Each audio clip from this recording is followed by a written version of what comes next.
అండి అందరూ ఎలా ఉన్నారండి? ప్రభుత్వ ఉద్యోగులకు సంబంధించి ఒక పెన్షన్దారులకు ఒక అధిక పెన్షన్ తగ్గనున్నట్టు ఒక వార్త అయితే రావడం జరిగిందనమాట. ఆ వార్త నిజమా అబద్ధమా అనేది ఈ వీడియోలో వెళ్ళి పూర్తిగా ఇన్ఫర్మేషన్ అనేది తెలుసుకుందామండి. ముందే వీడియో ఇస్తున్న ప్రతి ఒక్కరు కూడా వీడియోని తప్పకుండా లైక్ అయితే చేయండి. చాలామంది వీడియో ఇస్తున్నారు కానీ సబ్స్క్రైబ్ అయితే చేసుకోవడం లేదండి. దయచేసి సబ్స్క్రైబ్ చేసుకోండి, సపోర్ట్ చేయండి. తోటి మిత్రులందరూ కూడా వీడియోని షేర్ చేయండి. వీడియోలో కనుక వెళ్ళినట్లయితే ఇక అధిక పెన్షన్ లెక్కింపు విధానంపై ఈపీఎఫ్ స్పష్టత ఇచ్చింది. తాజా నిర్ణయం చందాదారుల ఆశలపై నీళ్లు చల్లినట్టు ఉందన్నమాట. అంతేకాకుండా కొత్త లెక్కల ప్రకారం చూస్తే వచ్చే పెన్షన్లో భారీగా కోత పడుతుంది. అధిక పెన్షన్ అర్హత లేని ఈపీఎఫ్ఓ పెన్షన్లకు వర్తింపజేస్తున్నారు. లెక్కింపు విధానాన్ని అధిక పెన్షన్ అర్హులకు అమలు చేయనున్నట్టు వెల్లడించింది.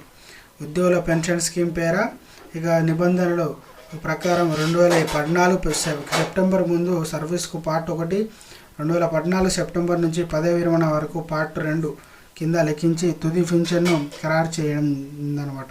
ఈ విధానానికి కార్మిక శాఖ ఆమోదం తెలిపింది. ఈపీఎఫ్ఓ వివరించింది.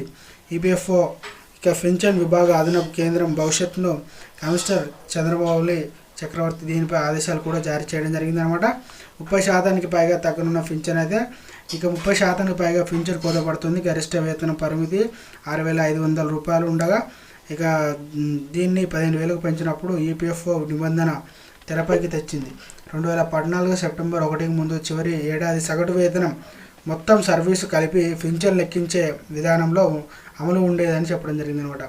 గరిష్ట వేతనం పరిమితి పెంపు తర్వాత ఇక చివరి 5 ఏళ్ల సగటు వేతనాన్ని తీసుకొని లెక్కించేలా ఉద్యోగులకు పెన్షన్ స్కీమ్ను సవరణ చేసిందనమాట.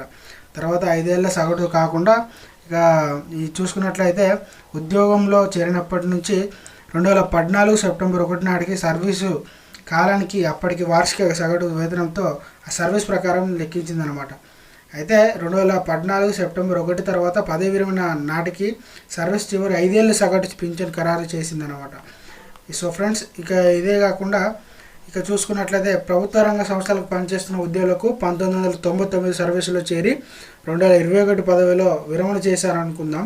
అయితే బోనస్ 2 ఏళ్లతో కలిపి 24 సంవత్సరాలు సర్వీస్ అనుకుంటే 2014 ఏడాది నాటికి సగటు వార్షిక వేతనం మూల వేతనం డిఏ కలిపి 22,000గా ఉందన్నమాట.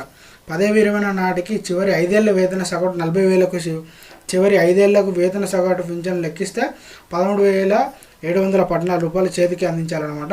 అయితే కొత్త పింఛన్ ఇప్పుడు ఇక 4,372 రూపాయలు పింఛన్ కోతపడుతుంది అనమాట. అంటే నెలకు ఒక్కసారికి. సో ఫ్రెండ్స్, ఇది ఈరోజు అప్డేట్ అండి. వీడియో నచ్చితే